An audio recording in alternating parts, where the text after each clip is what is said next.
Did you know that not all beauty treatments can be done on the same day? I'm Melis, I'm a beauty therapist. I'm level 2 and level 3 qualified, so in this video I'm going to include beauty treatments such as waxing, facials, massages, nails, electrolysis, lash lift / brow lamination. It's the same product, so I'm going to be talking about those. And I'm also going to talk about spray tans. I'm not trained in spray tans, but I have worked in salons that provide it, so I know enough to be like, this doesn't go with a spray tan. So let's jump straight into it. Beginning with waxing and then a facial. So I'm obviously talking about the same area. You can obviously have your legs waxed and then have a facial because it's on different body parts. But if you have an upper lip wax, an eyebrow wax, facial waxing in general, and then have a facial straight after, your skin is very sensitive. Obviously the pores are open, the follicles have come out. So putting all of those products on there, such as a steamer, exfoliator, it's not allowed, it's not recommended. You should avoid it. When you have had a wax, you shouldn't be putting anything on the skin apart from an aftercare product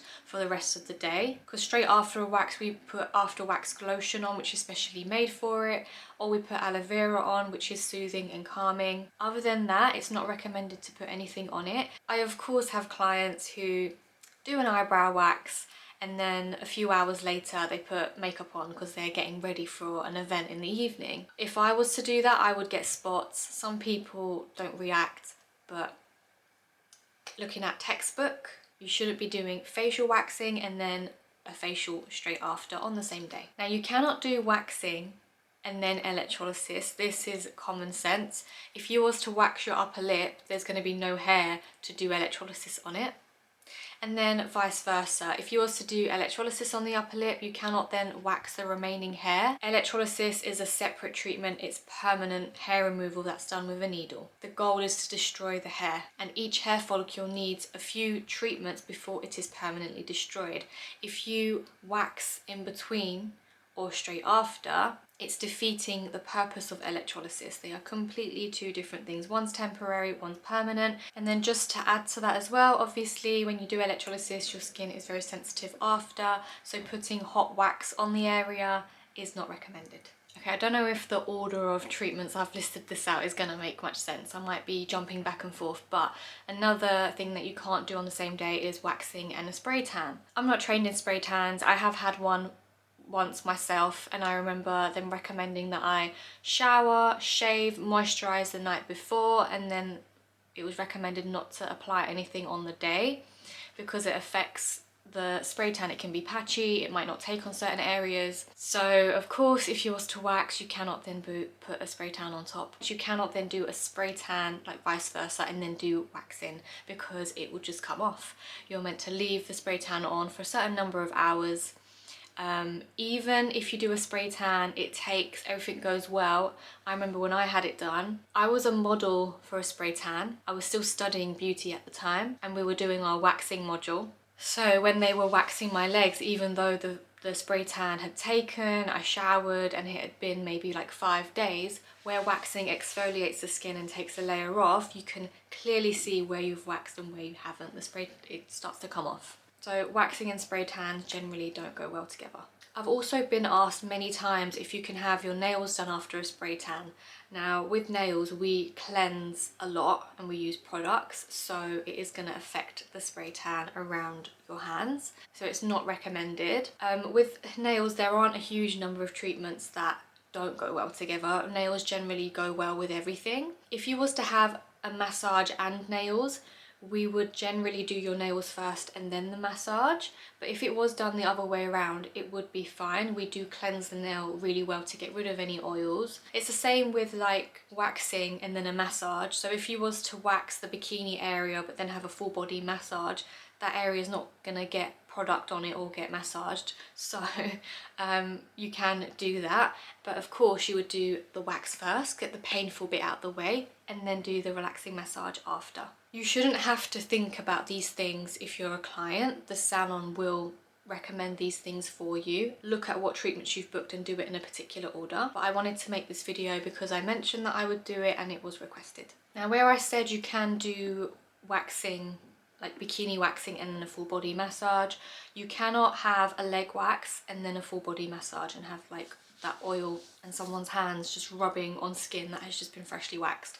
Not recommended, do it on separate days. Now the next one is very similar to one that I've mentioned already. You cannot have a facial and then have electrolysis done straight after. Obviously your skin has been cleansed and all of these lovely products have been applied. With electrolysis we need to clean the skin. That product is going to come off and it's going to kind of ruin the facial. But also if you have exfoliated in the facial, your skin is going to be sensitive. So then when you do electrolysis on skin that has been freshly steamed, freshly exfoliated, freshly everything, it's not recommended. And then vice versa, with electrolysis, you can't really do anything straight after on the skin. For 24 to 48 hours, loads of things aren't allowed. You can't put makeup on it, you shouldn't touch the skin. No products apart from aloe vera, antiseptic cream or witch hazel gel. Even certain things like swimming, heavy exercise, saunas, steam rooms, they're not allowed for up to 48 hours. This one electrologist, this was like years ago, she was like, oh no, a facial after electrolysis will be great. It will actually promote your healing. Luckily, I didn't react at all. Where I had a half an hour session of electrolysis on my chin and my neck, she did cover this area when she was steaming. As I said, you shouldn't be going to the sauna or steam room. You should be avoiding any heat for 48 hours in terms of like steam. So for me to then be put under a steamer, even though she covered it with a towel, it's not a good environment for my skin when I've freshly had electrolysis on it.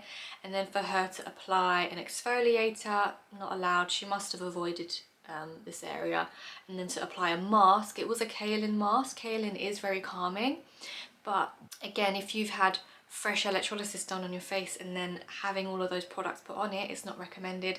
I have quite sensitive skin and I didn't react. I remember my skin was fine. But looking at the aftercare for electrolysis, you shouldn't be putting anything on it. No perfume products, no harsh products, just good old aloe vera gel or antiseptic cream or witch hazel gel. Other than that, yeah, it's not recommended. So electrolysis and then a massage on the area, no, for reasons that I've already spoken about. Electrolysis and then a spray tan, no, they don't go together for reasons that I've already spoken about. Okay, let's talk about lash lift / brow lamination. Now this is the same products that are used for a lash lift and a brow lamination, so it's the same aftercare. You cannot have a lash lift and then have a facial because you cannot get the lashes wet or have any products applied on the area for 24 hours, and you cannot go to a steam or sauna for 48 hours. So obviously a facial includes a steamer, which is going to undo the lash lift or undo the effect of the brow lamination. And a lot of facial products are used like eye makeup remover, cleansers, exfoliators. You cannot get that on the lashes or the brows. You cannot have a massage and then do a laser treatment straight after. Of course, you will just get burnt, basically.